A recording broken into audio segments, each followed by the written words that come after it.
Ассалаумағалейкум оқырмандарым. Бүгін біз ең оңай қатпарлы қамыр жасаймыз. Ол үшін бізге ұн, тұз, жылы су және сары май қажет.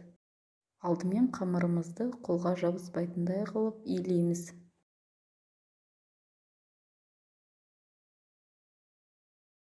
Біраз уақыт қолмен илеп, иін қандырып, 10-15 минутқа тынықтырамыз.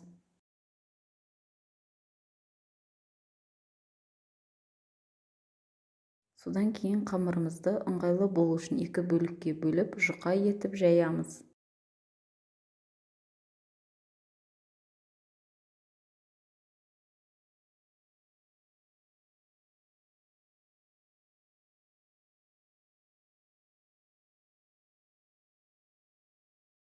Екі бөлігінде дайындап алғаннан кейін бір бөлігіне ерітілген сары майды жағып, екінші бөлігін оның үстіне беттестіріп, екінші бөлігіне де майымызды жағамыз.